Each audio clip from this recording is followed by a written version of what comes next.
brought you a cup of Molson, Lady Perkila.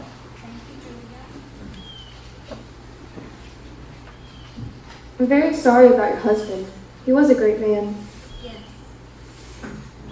You really should get out into the fresh air.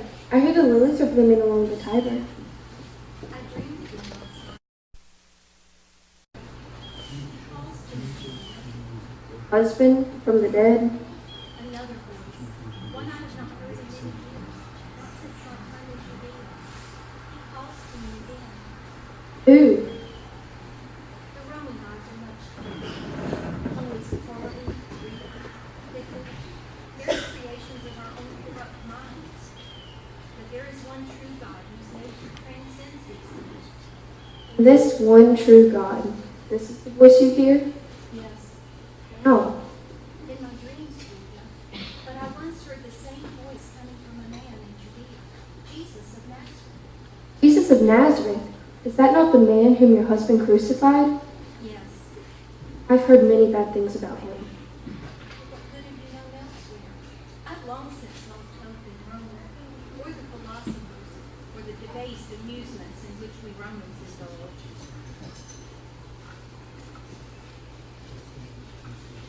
He is dead. Then what hope can he offer? Some say he rose from the dead. Lady Perkila, tell me about him. Tell me about your time in Judea and how you first came to hear his voice. Very well, Julia. From the beginning. It was 33 years ago when we first arrived in the big cities.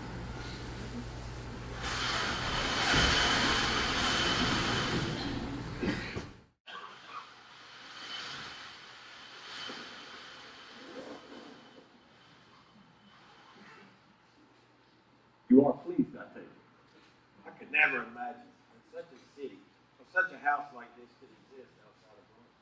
But wait until you see the baths and the pool. For all of his vices, Herod certainly knew how to build. Ah, there. This is His Excellency Pontius Pilate, the new prefect of Judea. Greetings to you, Pilate, and welcome. We've heard much about you. Good things, I trust. We heard how you conquered Pontus and earned your title. I hope I can live up to that in Judea. This is my wife, Perkila. I'm honored. The honor is mine. Bela is most gracious. He's already given me a tour of the palace and the tropical courtyards. We've enjoyed our home here, but we're anxious to see Rome again. It's been 11 years. The servants wish to know where you left your belongings. Let the wives handle that.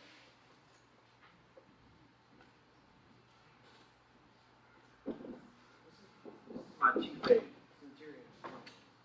Greetings, Centurion. Greetings, Your Excellency. Who was that servant?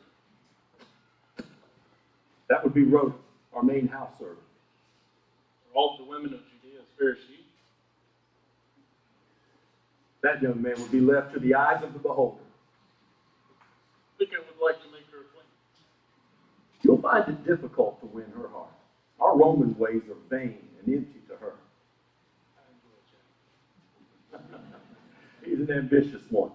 Ambition is fine to a point, but you push beyond that point, it'll be your downfall. Respect her for what she is, Centurion.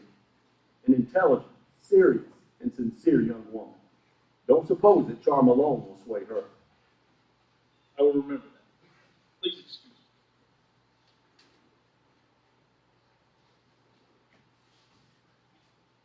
So the young Centurion has eyes for Rhoda. He has eyes for every pretty girl. We are alone. Yes. And we can talk. This has been the most difficult 11 years of my life. The Jewish people are impossible to govern. Your predecessor, Aeneas Rufus, told me the same thing before I left Rome. Why are they so difficult to govern? I didn't say difficult. I said impossible. They believe in one God, their God. And we're the vile oppressors he will one day destroy. Emperor Tiberius wants me to gradually move from ruling to the high priest to more of a direct Roman rule. He hopes that the Jews will find themselves more Roman than Jews. He knows not the Jewish mind. But if that is his bidding, I suggest that you keep Rhoda as your main house servant.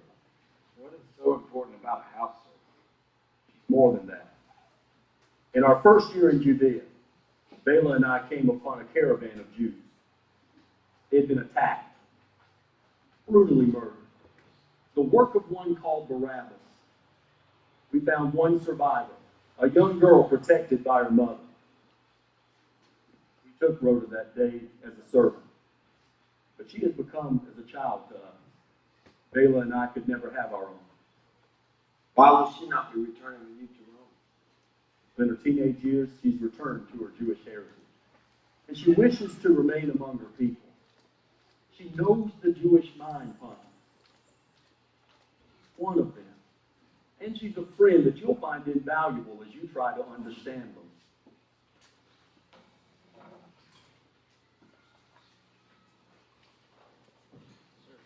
There's a member of the Sanhedrin here. Prefect. Who is it? His name is Joseph. Joseph. Send him in. It's Joseph's influence that sways Rhoda to remain. He has for the past 2 years instructed her in Judaism. Greetings, Your Excellency. Greetings, Rabbi. This is His Excellency Pontius Pilate, the new prefect of Judea. I'm honored to meet you. On behalf of all the Sanhedrin, I welcome you to our homeland. I most fervently hope we can work together for peace. That is also my hope. Perhaps you could answer me one question, Rabbi. I have heard stories of a Messiah king who will one day appear amongst your people to restore the ancient kingdom of Israel. Some say he's even alive today. What can you tell me about him? Since the earliest times, my people have waited and prayed for the coming of our Messiah. And is it your belief that this Messiah will be able to rid Palestine of all of Rome? Many false messiahs have so taught. But I do not see the real Messiah as a political savior. Are not the world's problems really a reflection of the corruption in our own inner selves? I seek for one who changes hearts more than governments. Ah, if that is the Messiah you seek, then I hope you will find him. Thank you. It has been most pleasant to meet you. I'm certain you're tired from your travels. Thank you for coming, Rabbi. We will meet again soon.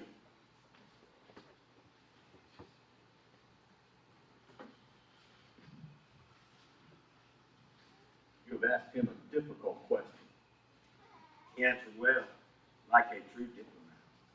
Joseph is the most considerate voice I know on the Sanhedrin. The words you heard from him were not that of a diplomat.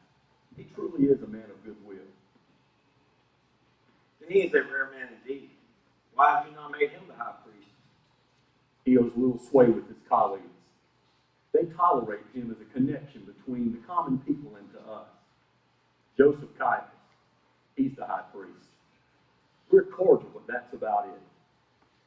He tolerates the people, and we tolerate him. He behaves just well enough to maintain his position. I see. And now, I shall confess to you the greatest failure of my tenure here. Barabbas. Since the day we found Rhoda, I have vowed to crucify that murderer. But he is elusive. And his strength only seems to increase. I hate to do this. But would you now assume the burden of my vow? Go back to Rome, Valerius. Enjoy the years you have left. Yes, I will crucify him. Your vow now will become mine. The Jews Logan too. His capture will greatly increase your stature.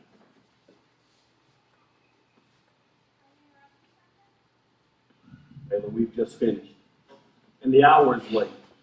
And I'm sure these two have much to talk about. Come, Bela. Good night. Good night. Good night. He is a tired old man. This place needs youthful energy and new ideas. Sejanus promised me good things once I return to Rome after we bring this province under control. I do not trust the James. Those words would be considered treason if other ears heard them. He is a loyal Roman and probably the next emperor. You'll do good to keep those thoughts to yourself. I've seen that list before. What troubles you? Another dream? Yes. And what is it this time, my love? It would mean nothing to you. Try me. We fought side by side against a cruel and evil kingdom. By treachery and overwhelming force, we were defeated. We were bound in chains and cast into a dark underground dungeon where we languished for years without hope. But then one day, the door came open and light came flooding in, and my chains fell off. The guard announced that we had been ransomed and were free to leave. I asked them who had ransomed us, and he said a great king who had been their most bitter enemy had come alone and unarmed and offered his life in exchange for ours.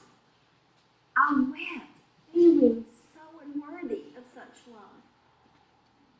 But then came the real horror. You refused to leave. You said I was hallucinating. You saw no light. You saw no open door. And even if my imaginings were true, you said that it would be beneath the dignity of a Roman prefect to accept such charity. So there I was, faced to choose between you and freedom. Conscious it was so real. And as the door of darkness closed again upon us, I realized that this great king had died for us in vain. I shall have to call you Capernaum from henceforth. For her dream about the bloody toga came to pass. So the story goes, Pecula. Only a fool would remain in a place where the door to freedom lay, and you didn't marry a fool. But good things will happen here. Am I not Pontius Pilate, conqueror of all Pontus? The Jews will be, as those tribes have become, a proud subject of Rome, a Rome of which you and I will be prominent. And I, Procula, will be by your side, come what may.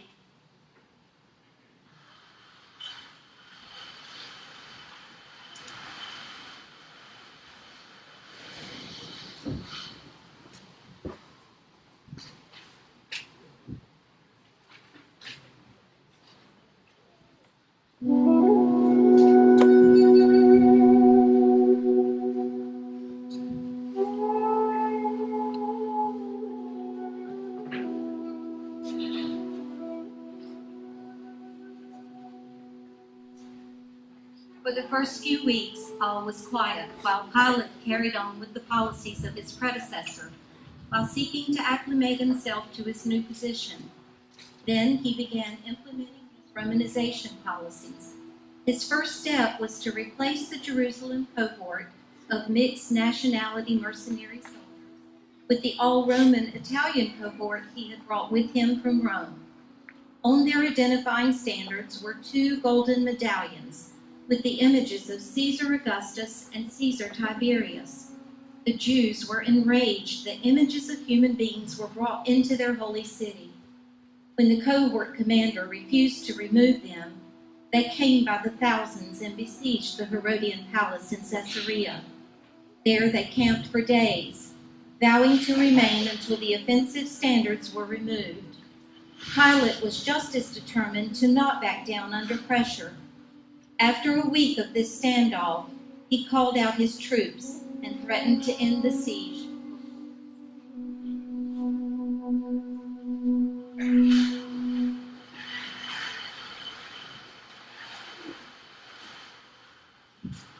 Sir, my people will never give in.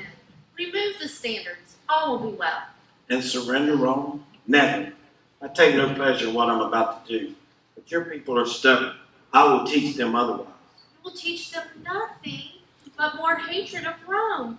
Procula, please tell them to stop this madness. The women will keep out of this. Sejanus would have me executed for treason if I give in.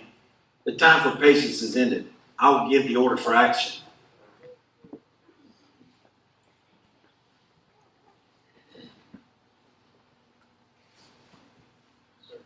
Joseph of Arimathea requested immediate pardon. A man of goodwill. All right. I will see him alone.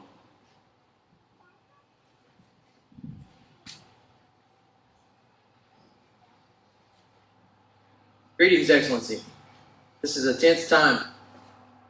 It's about to become a bloody time. That would be most unfortunate. There is a way that could prevent bloodshed and salvage at least some of Rome's prestige. What way is that? Please understand, sir, these riotings are not about challenging Rome's authority. They are truly a matter of religious conviction. My people are genuinely and rightfully indignant over the desecration of our holy city, our temple, and our God. Roman policy has always been to respect the religious beliefs of those whom it rules.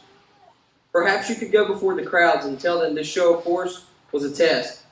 That now, since you realize their willingness to die rather than yield, you know their actions were based upon religious convictions. Therefore, you will remove the standards. You could end with a warning that any further demonstrations not so motivated will be dealt with most harshly.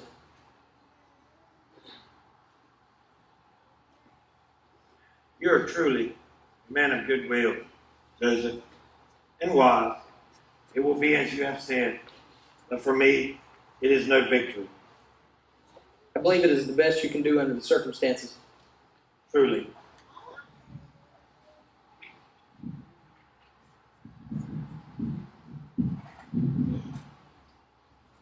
Rabbi Joseph, what will it be? There will be no bloodshed. May God be praised. I do not know what you said to my husband, but thank you, Rabbi Joseph.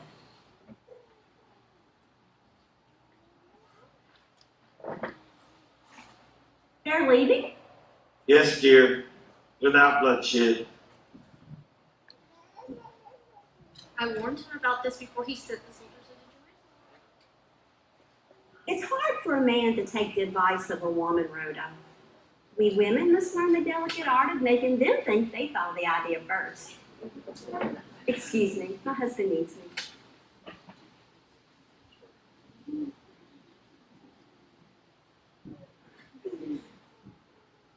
I don't understand such fanaticism. Why would your people throw away their lives over two little images? What is the purpose of living if there's nothing worth dying for? What is the purpose of dying if one can so easily choose life? We are alive. That is purpose enough. Not purpose enough for me, but I am really relieved. I thought I would be amongst the streets of the one who's dying right now. But instead you were here with me. I wish there could be peace and understanding between our two people. There can be, though, between our two people and between us. But I am a Jew, and you are a Gentile. But I am a man, and you are a woman. Do you not believe in the God of Israel? I believe in myself, brother. I believe that a man shapes his own destiny through his own actions. Okay, and what if your actions fall short? I have always gotten what I have sought. Oh, really? And what is it that you now see? A woman worthy of tying her destiny to mine. What is it that you see? A peace in my inner heart that seems to elude me. Life is to be enjoyed, not pondered. Let me show you how to live.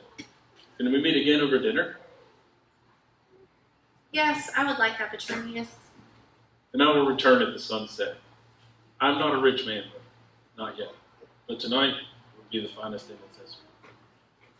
I shall be waiting. If you see Rabbi Joseph outside, will you have him come to me? Of course.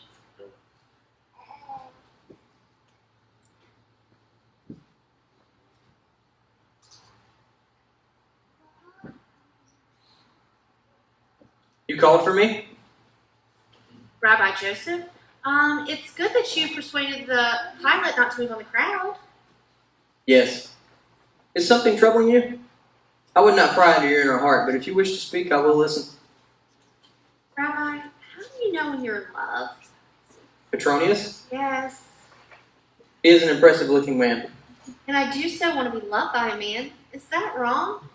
No, it is the way God has made you. But he is a Gentile, and I am a Jew. Yes, and Solomon married Rahab of Jericho, and their son Boaz married Ruth, the Moabitess. Both of these women came to know our God. Can the same be said of Petronius?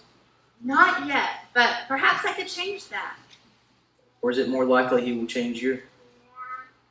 What do I do? I have never felt like this before, and my heart feels such an emptiness. Maybe Petronius could fill it. I too feel a great emptiness. You, Rabbi?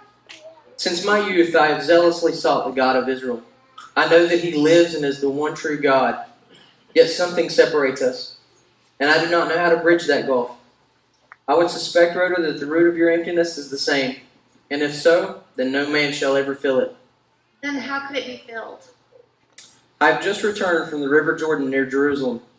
There I met a man named John, who was baptizing people in the river and proclaiming the coming of our Messiah is at hand. Could it be, Rabbi? We have been disappointed so many times before, Rhoda, that I am afraid to say this is the real one.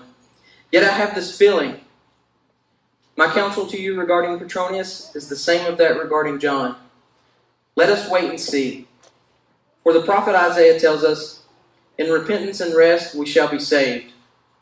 In quietness and trust is our strength. Thank you, Rabbi Joseph. You are a true friend.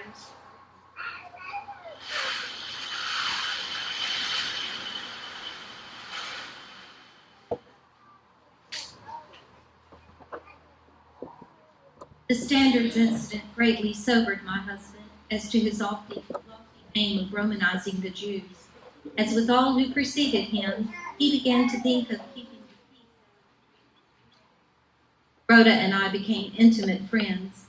We often spoke together of religion and the meaning of life, and of Petronius. He kept pushing her for commitment, while she continued to hold him at arm's length. He loved Petronius, but his complete lack of interest in spiritual matters created a tension in her. 2 years into our time in Judea, we went up to Jerusalem during the Jewish Feast of Tabernacles. Rhoda went off to see a prophet who was in Jerusalem at the time, Jesus of Nazareth. She returned to the praetorium 3 days later, a changed woman.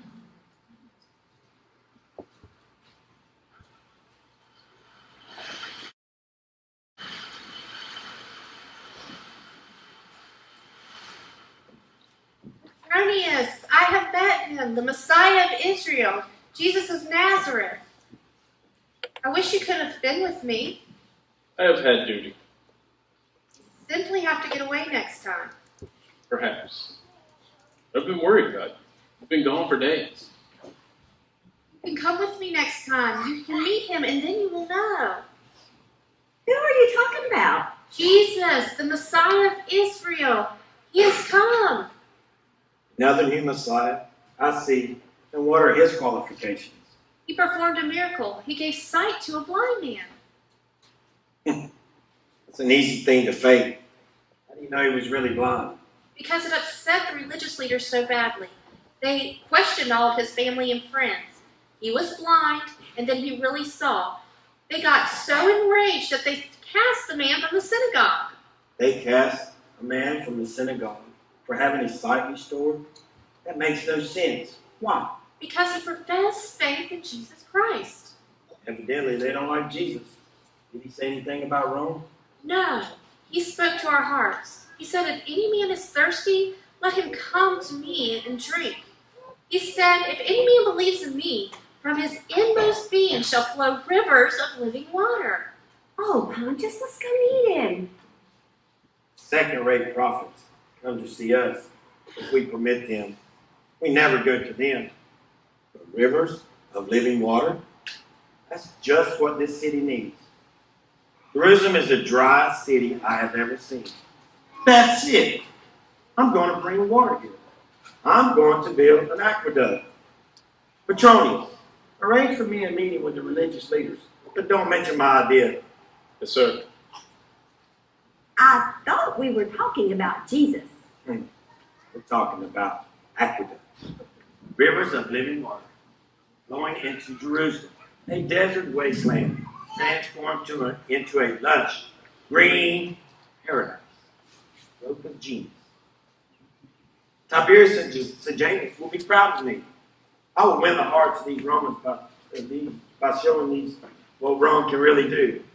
We will make the city a place worthy of their homes. Where are you going to get the money? And where are you going to get the water? And are you going to have to raise more charge more taxes? I will find a way. We Romans always find a way. I'm sure you women have other things to discuss.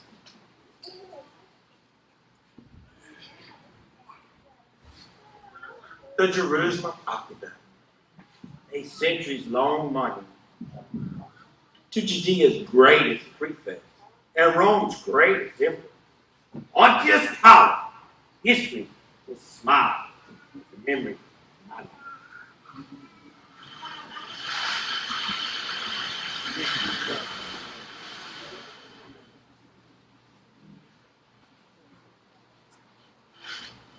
Nears located several large pools of water near Bethlehem, a small town about 7 miles south of Jerusalem. The project was feasible, but highly expensive. Then came my husband's meeting with the religious leaders.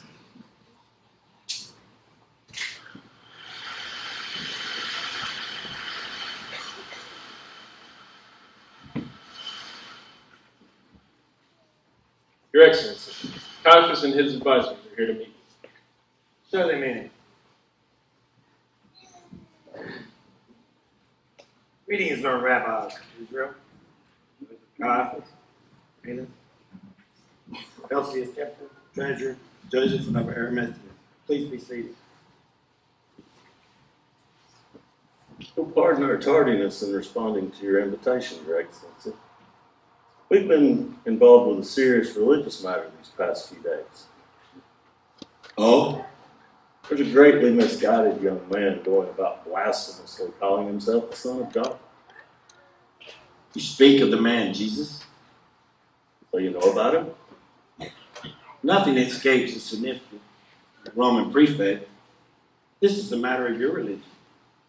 And he has done nothing to trouble Rome. I see no point in getting in this matter. But on this he is a threat to Rome. He forbids his followers from paying taxes. Excuse me, learned Helsius, but when did Jesus say such a thing? There's much of which you're unaware, Rabbi Joseph. I will investigate this charge at its earliest opportunity. But I didn't summon you here to talk about Jesus. I have quite another matter on my mind. Very well. Let us hear it. Jerusalem is a great city. It is a city, sacred city, revered by its people. But yet it's so dry. I have a plan to transform it into the jewel of the desert as it ought to be. I am going to bring water here via an aqueduct. Fine idea, Your Excellency. But where will you get the water?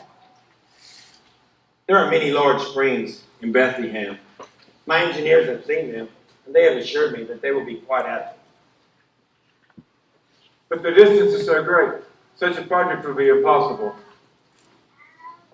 We have built much longer aqueducts in Italy. When we set our minds to it, us Romans can build anything. And how will this project be paid for? That, rabbis, is why I summoned you here. There are three possible ways. Number one, I could raise your taxes. Such a move would spawn a rebellion that Rome can ill afford to deal with. I quite agree with you. Taxes are already high enough. Number two is, I could petition the emperor for Roman treasury funds. A much better idea. Except I already know his answer will be no. There is a third possible source. Temple treasury funds. You speak of the Corbin. Our law strictly forbids that it be used for secular purposes. But Jerusalem is your sacred city. The temple itself will greatly benefit from the increased water supply. We are deeply offended that you make a proposition to us. It will never be considered. May I suggest that we would be much better equipped to handle the crowds that come during the religious festivals? The prefect has made a valid point. What is the Corbin used for? To maintain the temples, to pay the priests, the guards. And do you not have a surplus lying on the floor of the temple treasure room, helping no one? It's sacred money. It must never be given over to the Gentiles. Most of the laborers will be Jews. The project creates many jobs, helps in your temple worship. Very little money will actually fall into Romans' hands. Our answer is no. We are profoundly indignant. Rabbis, my predecessor, Valerius, changed the priesthood 7 times. I too may have to do the same thing and make a few other changes as well.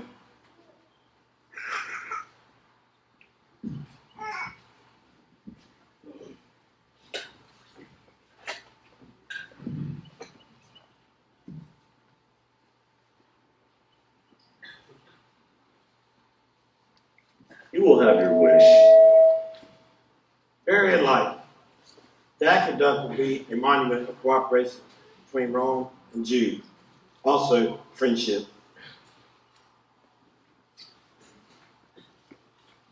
It would be best for all parties concerned, sir, if our arrangements were kept confidential. Fully understood. Good day, Rabbi.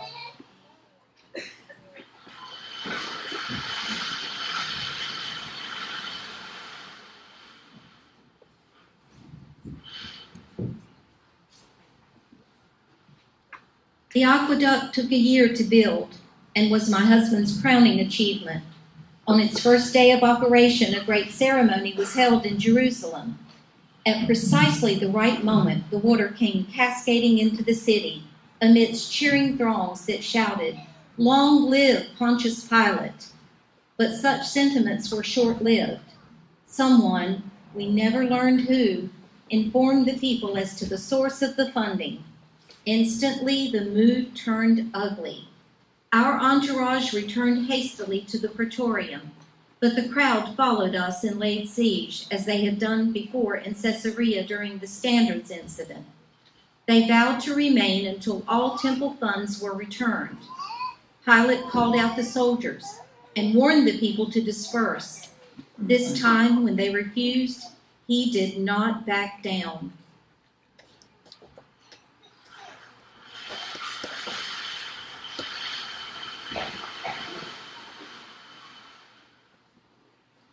Pontius, why?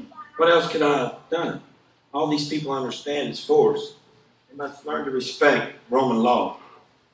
But couldn't you have reasoned with them? Reason with them? The only viewpoint that exists is their own.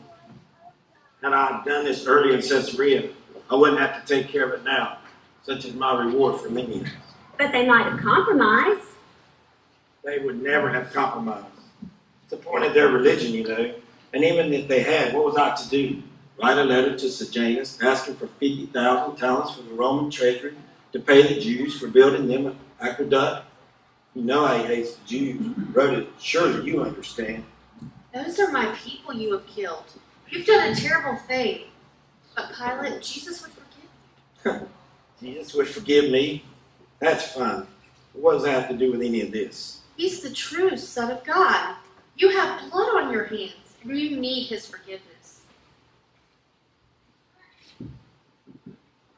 Sir, a courier has just arrived from Rome. There has been a great upheaval. Sejanus has been exposed as a traitor to Tiberius. He and his entire family have been executed. There are now taking place a flood of trials and executions for those who were his friends. What did he do? It seems that several years ago, he seduced Livilla, the wife of Drusus, Tiberius' only son.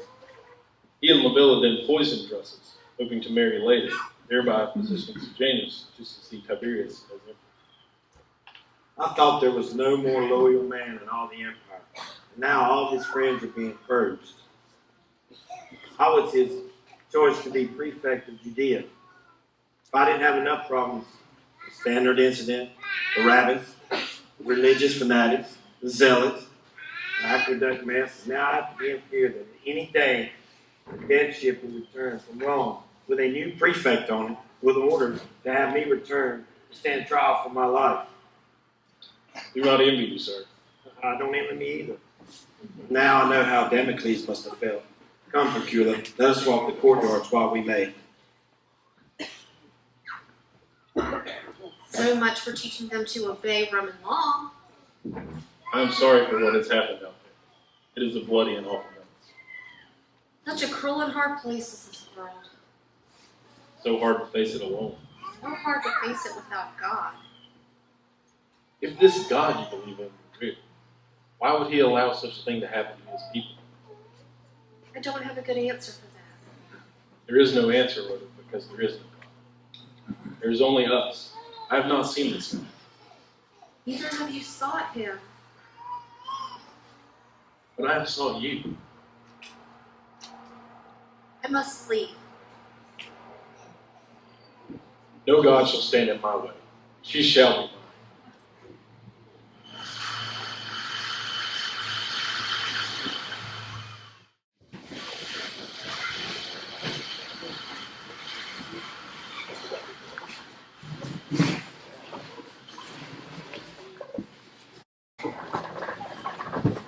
Call for me, sir? Yes, there is every indication that this will be our most troublesome Passover yet. I want to exit the cohort and end for this purpose. Shall be done. The Augustin is close by. Less than a day's march. Shall be done. There is a man here who wishes to speak with you. He says that it is important. What is his name? Judas Iscariot. I will see him now. Send him in.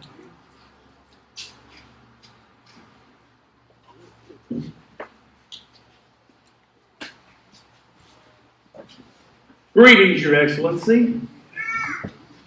State your business. I come here with an offer, an opportunity for you to capture Barabbas. Interesting. How would you be able to help me do that?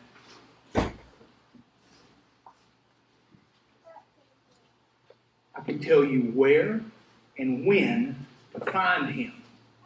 For a price. 30 pieces of silver. 30 pieces of silver. Expensive, but worth it. You will receive your money after we have Barabbas in custody or have him dead. I want 10 pieces of silver before I speak.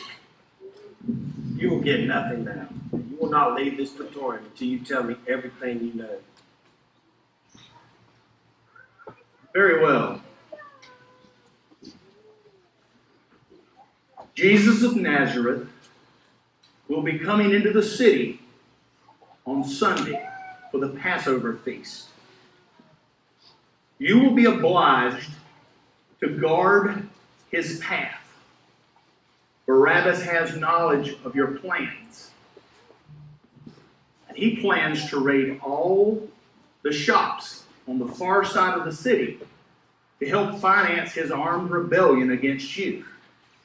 How is it that you're privy to all of this information? I am a trusted disciple of Jesus. Barabbas paid you, didn't he? He paid you to know when and where he could rob with impunity. What difference does that make to you? If you would betray Barabbas, whom else would you betray? How can I trust you? How can I not get my money unless you get what you want? Tell no one of our conversation. Return first light next Sunday morning. It will be as you have said.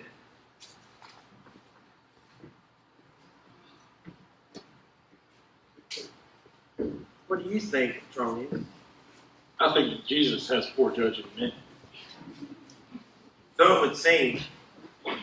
But the main thing is to capture Barabbas.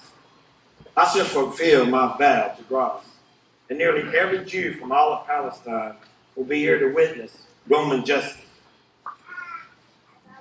Let us hope that it turns out that way. Truly.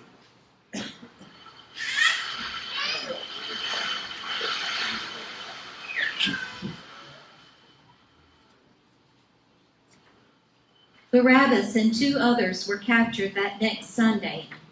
Pilate would have had them tried and executed immediately were it not for the coming Passover. But unknown to my husband, Other forces were at work in Jerusalem on that day.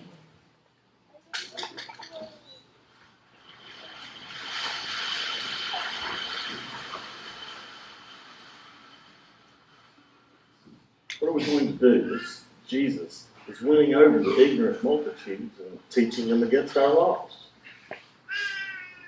He transgresses the law. He makes himself equal to God. He deceives the people. He must die. And all that we agree. But how are we to see him? He is always with the crowd. We'll wait until the end of the festival when the crowds are gone. Unless Jesus is gone then too. But rabbis, have any of us considered the possibility that Jesus of Nazareth might indeed be the Messiah? What have we just been saying? The true Messiah would never transgress the law. Have you not with your own eyes seen him violate the Sabbath? But he always did it to help others. Breaking the law is breaking the law. And have we not ourselves broken these same laws many times? Then there are the scriptures. Search them, Joseph, and you'll see that the Messiah comes out of Bethlehem. Jesus is a Galilean. No prophet arises from Galilee. But I have evidence that Jesus may have been born in Bethlehem. He is of the house of David, a Bethlehemite, and I once spoke to an old shepherd who claims to have seen him as a baby in a Bethlehem stable. He claims that his parents journeyed there from Galilee to Bethlehem under the Roman census under Caesar Augustus. You take the word of some uneducated shepherd over Scripture. Had you forgotten that Herod the Great had all male children under the age of 2 years of age from that area killed? Had Jesus been born there, we would not be dealing with him now. I would suspect if Jesus were the real Messiah, a miracle from God would save him just like Moses was saved. It's already been determined, learned Joseph, that anyone who chooses to believe in this Jesus be cast from the synagogue. You count yourself among his followers? No.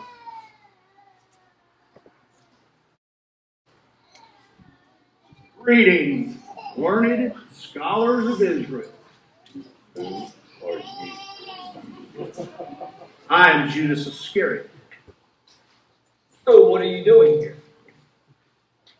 I understand you might want to capture Jesus. If you're one of his followers, why would you want to do that? It's time to move on. I can tell you and show you when and where to find him. For a price. What would you be willing to give up for this information? We will give you 10 pieces of silver. He is worth far more than that to you. You're but poor priest. I want 30.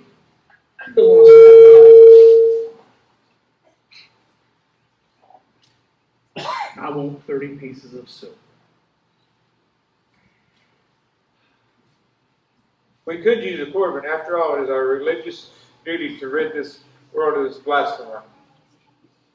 If Jesus has taught me one thing, is that you are all rich men. I want my 30. Then weigh out 30 pieces of silver for him on the balance scale.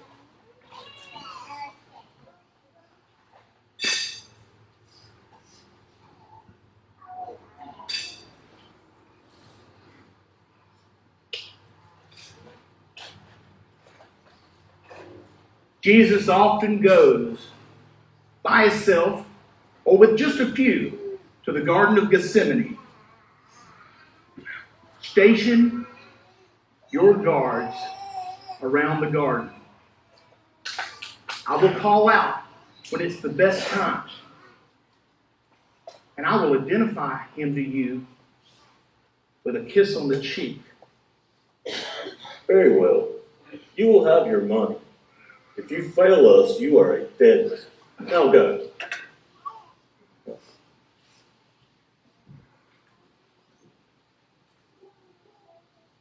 is one thing to capture him. It's quite another to kill him. What did the Roman prefect think of them? And he will do so. We need only to apply the proper amount of pressure. This man has done nothing worthy of death. I want no part of this. You are a part of it, you know. But if you have no stomach for what must be done, you will at least keep silent. Or else. Yes. So be it.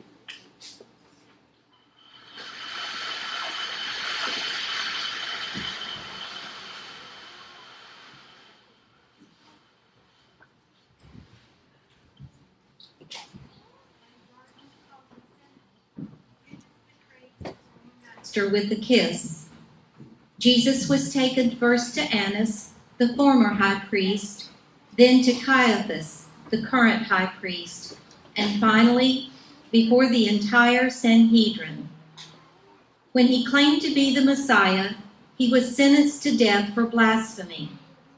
This is where my husband became involved, for only he could formally sentence and execute a condemned man.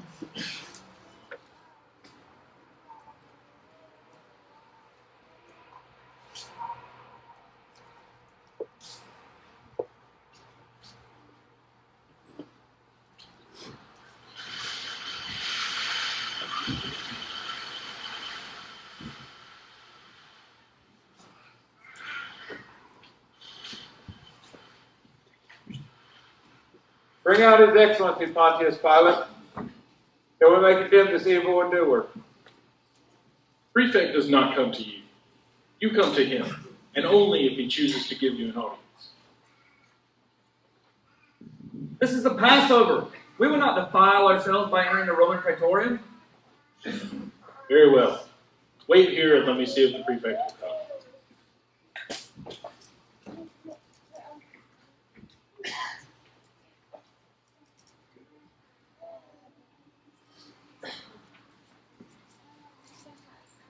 He would actually have us defile ourselves that we might not eat the Passover Seder. What are we to expect from so filthy and profane a people? What accusations do you bring against this man? If this man were not an evildoer, we would not have brought him up to you. Take him yourselves and judge him according to your law. We're not permitted to put anyone to death. We find this man misleading our nation and forbidding to pay taxes to Caesar, saying that he is Christ the King. He has threatened to destroy our temple.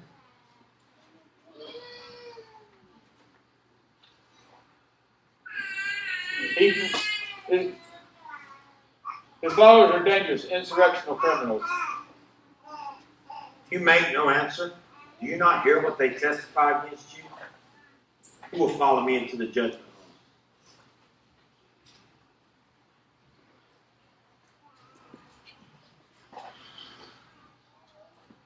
Are you the king of the Jews?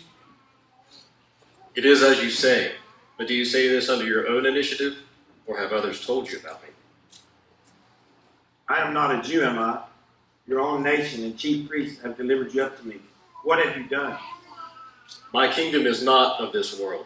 If my kingdom were of this world, my servants would be fighting that I may not be delivered up to the Jews. But as it is, my kingdom is not of this realm. So you are a king. You say correctly that I am a king. For this I have been born. For this I have come into the world to bear witness to the truth. Everyone who is of the truth hears my voice. What is the truth? I find no guilt in this man. He stirs up trouble, teaching all over Judea, starting in Galilee as far as this place. Then he is a Galilean. In his case, properly falls amongst the order of Herod Antipas. I will send him to Herod. Your Excellency, he is crafty. His followers are dangerous criminals. They carry weapons. He will ambush the guards. Rabbis, it's not that difficult. Herod is already here for the Passover. Petronius, I want you to have some soldiers to take this man to Herod. Warn them of any attempt to free him. But first, stand outside for a moment. Sir.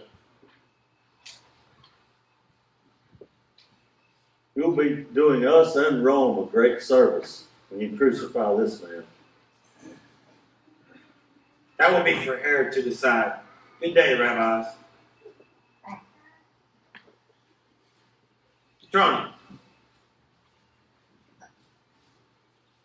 do you know who this man is? He says that his name is Jesus. The one whom Rhoda believes to be the Messiah of the Jews. What has he done? Nothing, Petronius. Nothing but deprive the chief priests of their following. They are jealous of him. So find him innocent and release him. I wish it were that simple. They are determined to force me to put him to death. If I don't, they can make it very uncomfortable for me. When I learned that he was a Galilean, I decided to send him off to Herod in hopes that Herod would judge him. He has wanted to see him for a long time anyway. Not that you're out to do him any favor. No, hardly. But what if Herod just sends him right back to you? He probably will. That's my fear. But at least we brought ourselves some time to think. But sir, what do you do for the multitudes every Passover? I release for them a prison. Remember, they wish. So all you need to do is get the crowd to ask for Jesus. Rhoda says that he is very popular with the common people. What could the high priest do if they were to ask him? That is the best idea I've heard in a long time. Now give me another one. How do we get them to ask for Jesus? Help along their thinking. Give them a choice. Jesus or Barabbas. They would never ask for Barabbas. One would think not. But these people do not seem to think the way that we do. Maybe it won't come to that. Maybe Herod will take care of it for us. Now, take Jesus to Herod.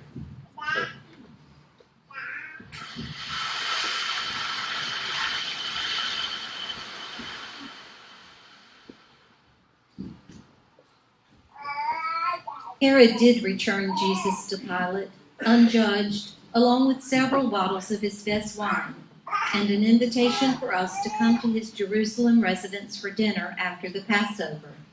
It seems that he interpreted my husband's sending of Jesus to him as an honor, as Pilate treating him as an equal.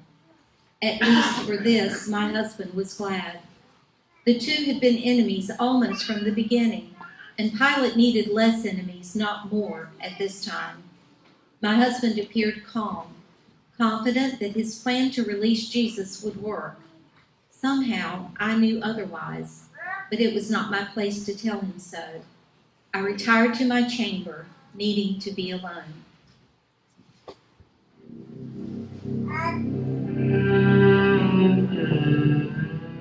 There I lay upon my bed, drifting into a troubled sleep, calling out, not to any of the Roman gods, but to one whom I did not know. My thoughts turned to Jesus. Was he truly the Son of God, as Rhoda believed? And then I thought I heard his voice calling to me. 3 times it came, and then faded away.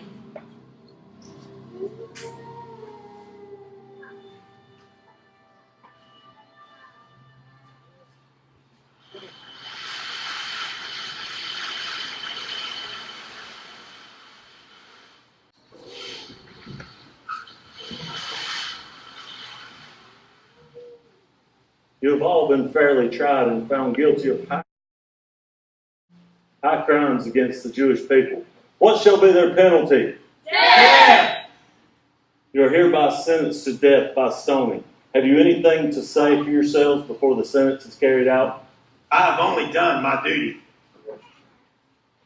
You have murdered hundreds of our people in the streets. No amount of punishment is sufficient for you. I'm sorry for those who have died, but I stand by my husband. And you shall die with him. I have done nothing worthy of death. You have aided Pontius Pilate in his genocide of the Jewish people. You've corrupted the faith of a Jewish woman, infecting her with your evil Roman ways. I have sought my God in sincerity, wanting only to worship him in good conscience. Lying blasphemy. You've denied the scriptures. You've violated the law. You've led many astray. I am indeed guilty, and I deserve to die. Not so, Rhoda. You've done nothing wrong. Silence before the high priest.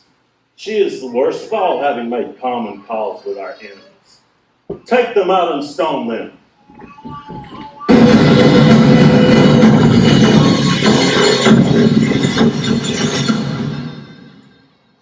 The Son of Man has come to give his life a ransom for many.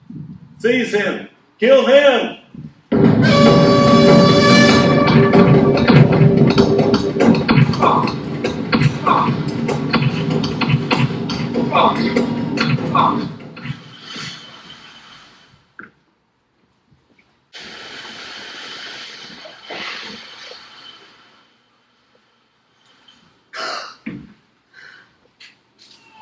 Rhoda. Rhoda. Rhoda. I couldn't kill Jesus. I saw it in a dream. It was only a dream. Jesus is the Messiah. He lives forever. Where's Jesus right now?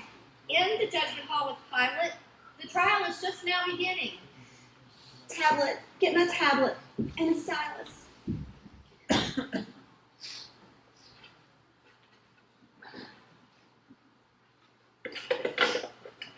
Here, let me have those. I will write it for you. What should it say? Do nothing to that righteous man, for today I suffered greatly in a dream because of him. Is that all? Take this to my husband right away. He must not judge Jesus. He already has too much blood on his hands. I will. But Jesus will be okay. And Pilate will too.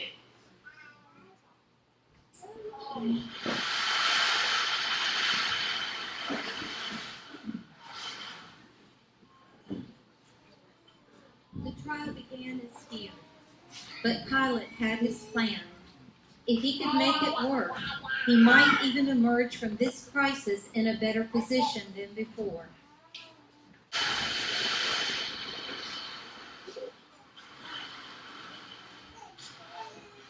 You brought this man to me as one who incites rebellion amongst the people. Having examined him before you, and the charges that you bring against him, find no guilt. No, nor did Herod before, because he sent him back to us. And having found nothing deserving of death, I will punish him and release him. You must not release this criminal. He is more of a threat to Rome than he is to us. I will speak to the multitudes from the balcony.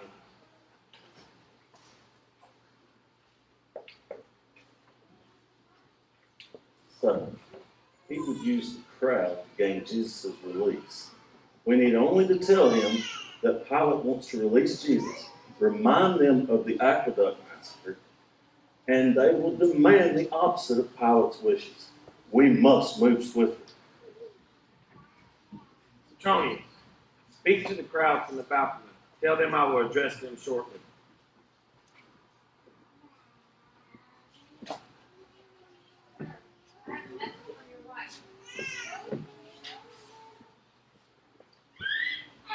I wish that I could self-procure it. Everything will be all right.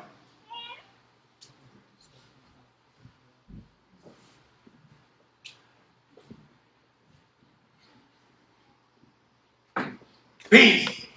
Let my voice be heard. Whom shall I release? Release to you. Barabbas or Jesus, who is called Christ? Away with this man! Release Barabbas!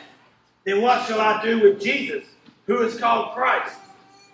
Crucify him! Crucify him! Why? What evil has he done?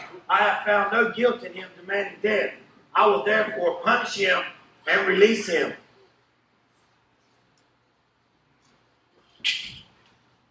Petronius, have the soldiers punish him, make it look bad. Sir.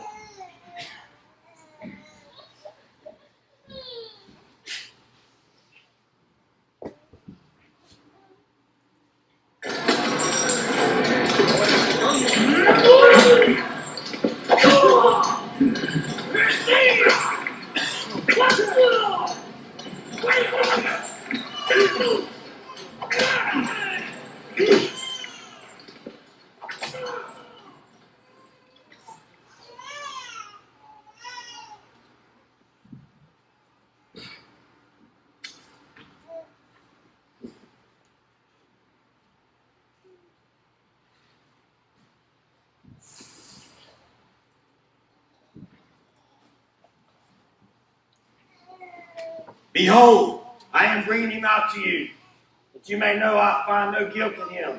Behold the man. Crucify, crucify. Crucify! Crucify! Take him yourselves and crucify him. I find no guilt in him. We have a law. By that law, he ought to die, for he made himself out to be the Son of God.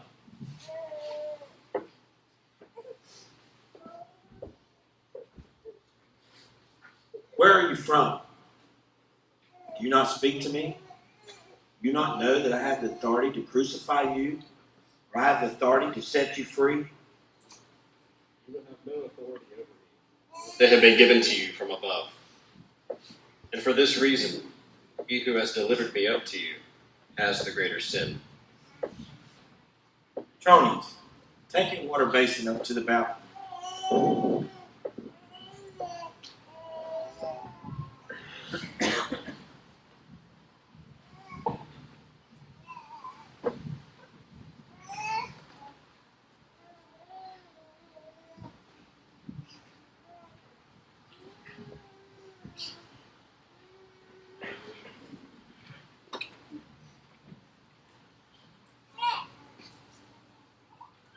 This man has done nothing worthy of death.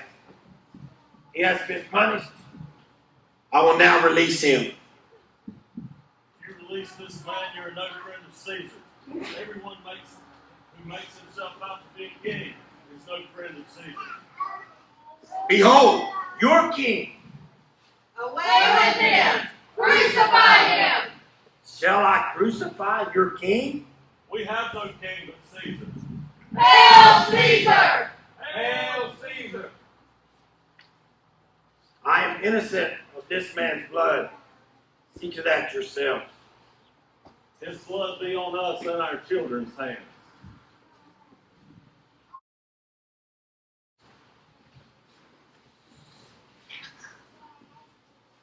Trony, release Barabbas.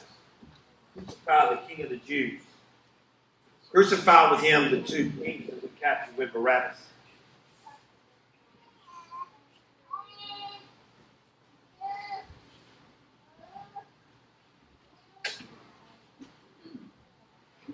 Pontius?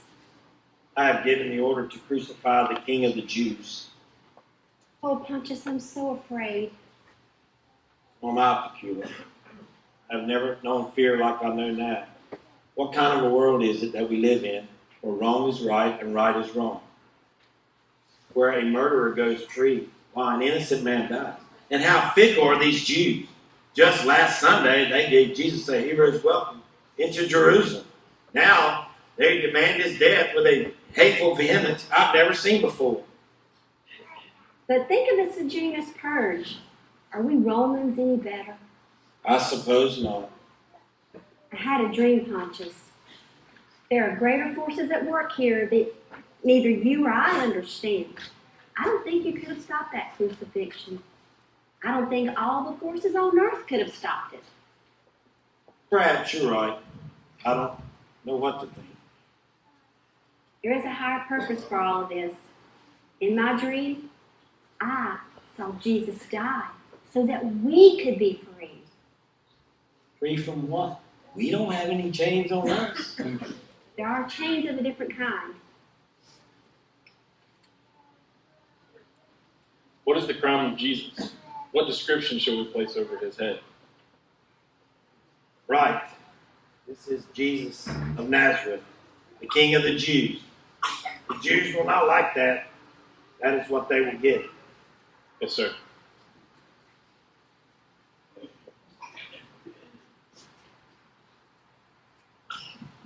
Happening. Where is Jesus? Gone away to be crucified. That cannot be. I will go to him and see his deliverance. I think rather you will watch him die. May I go with her?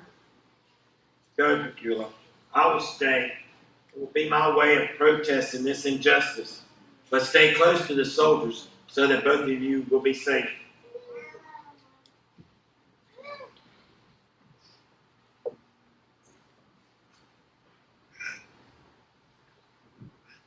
What is this you have done? done?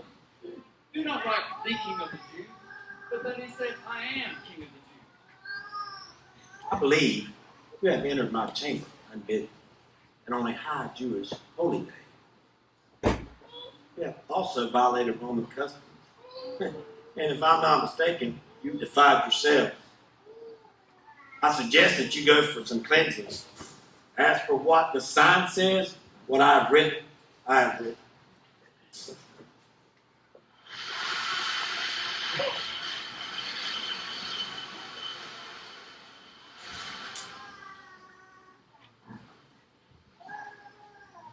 And so they nailed him to a cross and lifted him up before the angry and mocking jeers of the crowd. How alone he looked, like a small ship tossed about in the gales of an angry sea. I felt a great heaviness. As my husband had observed, how could the people surrounding him demand a murderer's freedom while killing a righteous man in his place? I stole a glance at Rhoda, who was by my side. Silently she stood, tears streaming down her face. What comfort had I to give her? After some 3 hours, a great darkness fell upon the land. The mocking ceased, replaced by shrieks of fear, as most drew away from the cross. It seemed that everyone sensed they had done a dreadful thing. Finally, I heard him cry out in a loud voice, "It is finished. Father, into thy hands I commit my spirit." And with that, his body fell limp. Silence ensued, broken at last by Petronius' voice. Truly, this man was the Son of God.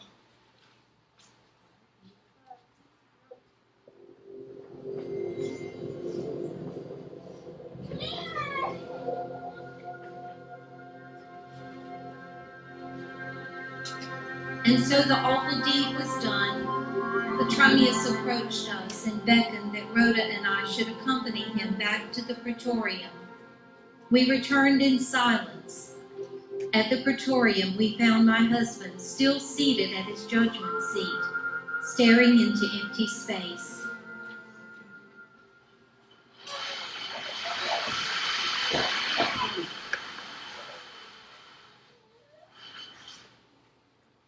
Is he dead? He is dead.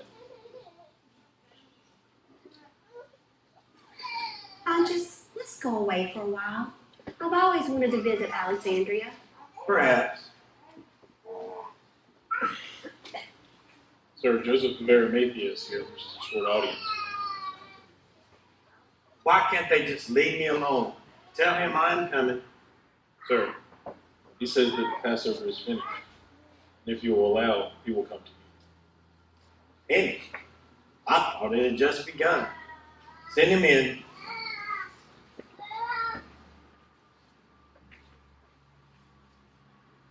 Greetings, Excellency.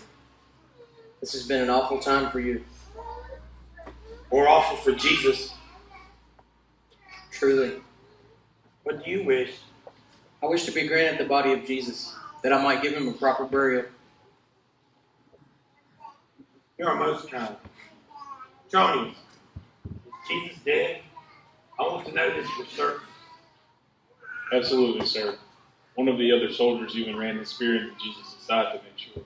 There was no flinch. He is dead. Why do you want to do this? Not all of us on the Sanhedrin are enemies of Jesus. I, for one, am not. And neither is Nicodemus, who waits outside. We cannot prevent his death, but the least we can do is give him a proper burial. Very well.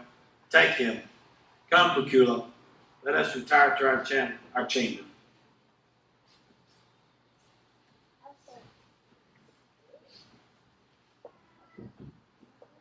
I'm sorry for you, Rebecca. Is there anything that I can do?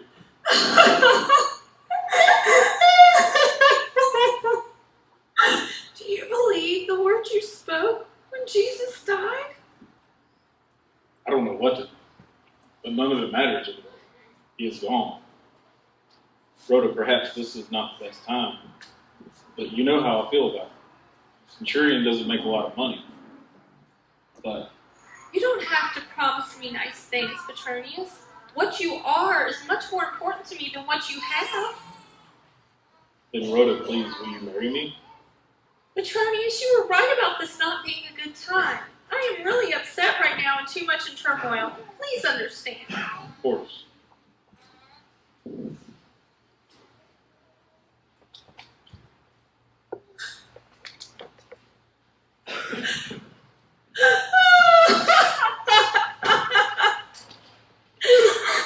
My Jesus, where are you? You have the words of eternal life. You saved others, but you could not save yourself.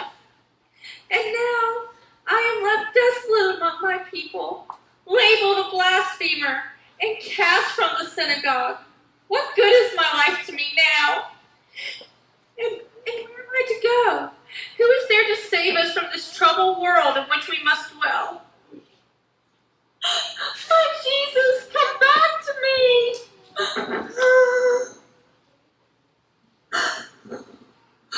My dear child, why do you weep?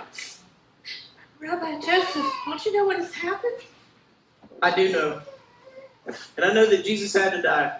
His death was foretold long ago. What do you mean? Hear me now, Rhoda.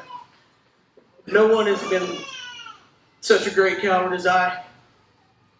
I knew of the plot against Jesus, yet I could not muster the courage to go and warn him. I valued my life and my position on the Sanhedrin as things greater to me than my God. And so, as Jesus was being led away to his death, I fled to the holy place of the temple. And there I wept for hours as an unworthy sinner, until my weeping was interrupted by the rumble of an earthquake. I saw the veil to the Holy of Holies torn from top to bottom, and found myself gazing inside. I thought that I would be struck dead, but nothing happened. Lord God of Israel, I cried, what does this mean? And then a voice called out to me, walk, Joseph, into the Holy of Holies. I arose and did so with great trembling, and nothing happened. Suddenly I remembered that it was Passover. Tell me, child, what is Passover? Our fathers took unblemished male lambs and put their blood in a basin. They then took the blood and applied it on the linteals and 2 doorposts of their house for each of their households. That night a spirit of death came among us, and the firstborn of all the Egyptians were killed whose houses were not covered in the blood. But seeing our houses covered in the blood, he passed over us. Do you see it, Rhoda? Jesus is the Passover Lamb of God. He had to die in order for his blood to cover our sins. And now what Isaiah wrote has come clear to me. He was pierced through for our transgressions. He was bruised for our iniquities. The chastening for our well-being fell upon him, and by his scourging we are healed. Each of us like sheep have gone astray, each to his own way. The Lord has caused the iniquities of all of us to fall upon him. The death of Jesus is not defeat. It is victory. That this was all part of God's plan. That seems to be the case. And there's more. We may not have seen the last of Jesus on this earth. How could that be? I once heard Jesus say, destroy this temple and in 3 days I will raise it up. And then another time, at the time I thought he was talking about the temple itself. But there was another time we asked him to show us a sign that he was the Son of God. And he said, you will receive no sign but that of the prophet Jonah. For as Jonah was 3 days and 3 nights in the belly of the sea monster, the Son of Man will be 3 days and 3 nights in the heart of the earth. So he will rise again in 3 days? That seems to be what he meant. This much I know for sure. Our God is in control. Thank you, Rabbi Joseph. May you be blessed of the Lord. You cannot know the joy that I feel. I can, for it is my joy too. Have faith, Rhoda. Our day is coming.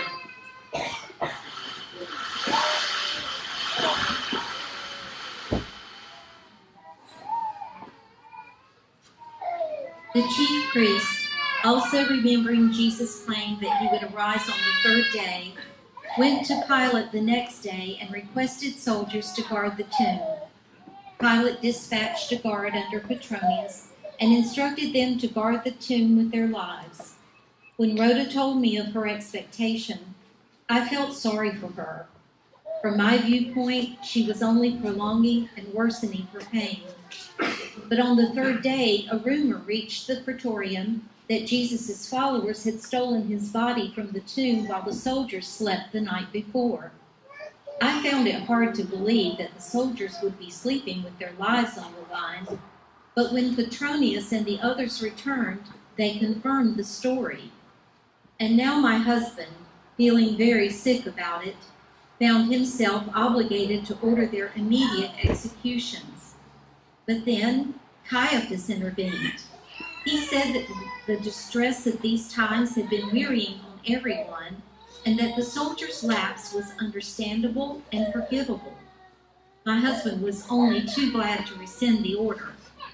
Yet I was puzzled. Why would Caiaphas argue for the lives of Roman soldiers whose error would perpetuate the name of one he so despised? Later that day, Rhoda returned with a far different story.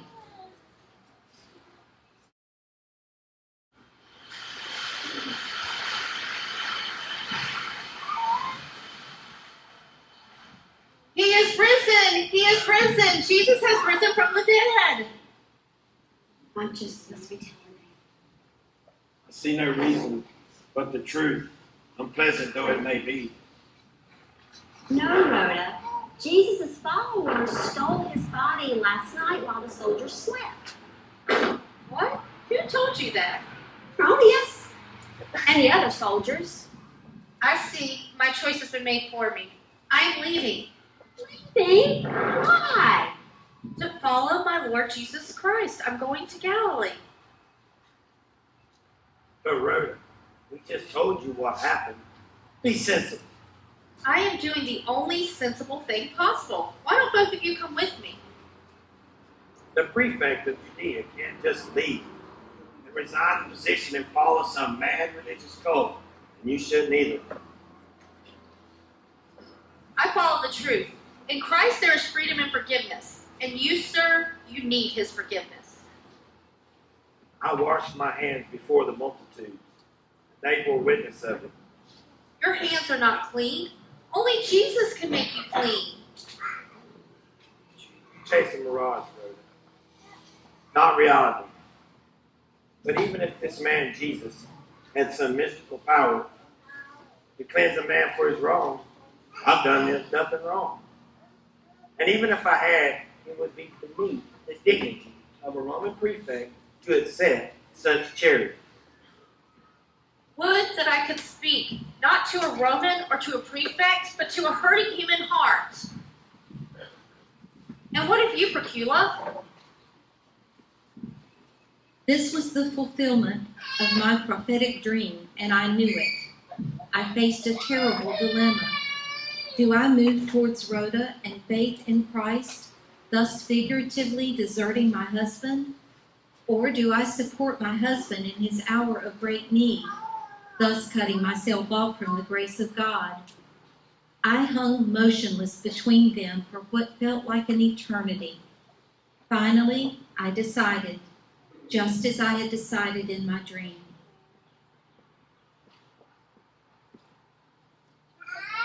By my husband. I understand.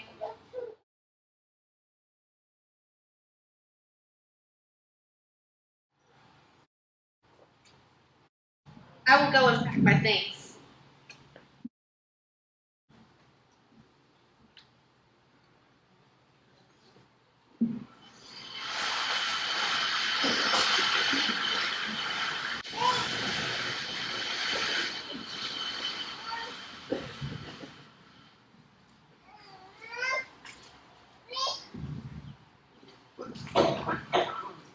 What up?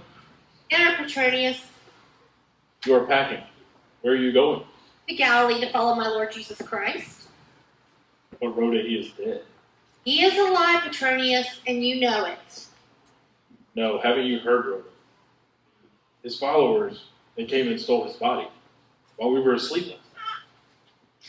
If you were all sleeping, then how do you know who stole his body, or that it even happened? Well, it had to be them. Who else would have done it? Rhoda, I want to marry you. Pilate is going to promote me to a commander soon. And I have a little money now. I can make it good. You have a little money now? Where did you get money in such a short amount of time? I see. Someone's paid you to lie, didn't they, Petronius? Someone's paid you to lie and say that Jesus did not raise from the dead. No, you have to believe. Show yourself the fool before me no more. I was at the tomb this morning and I saw the risen Savior.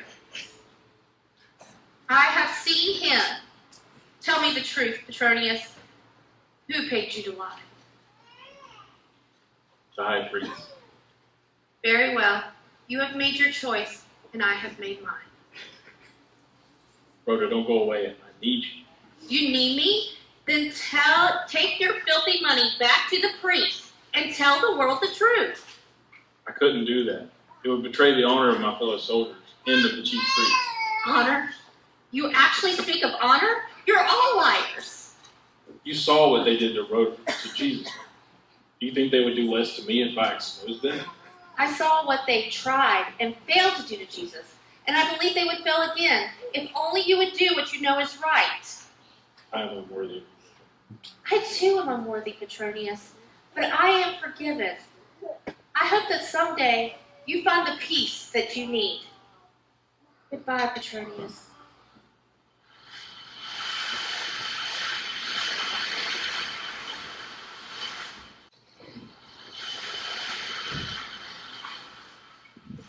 I never saw Rhoda again, only heard that eventually she returned to Jerusalem and joined a group of believers there.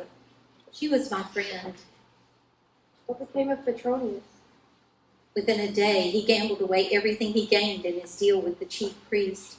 He turned so heavily to drink, he ruined his mind and his health and became useless as a soldier. My husband had no choice but to put him on the ship bound for Rome, there to be mustered out of the army.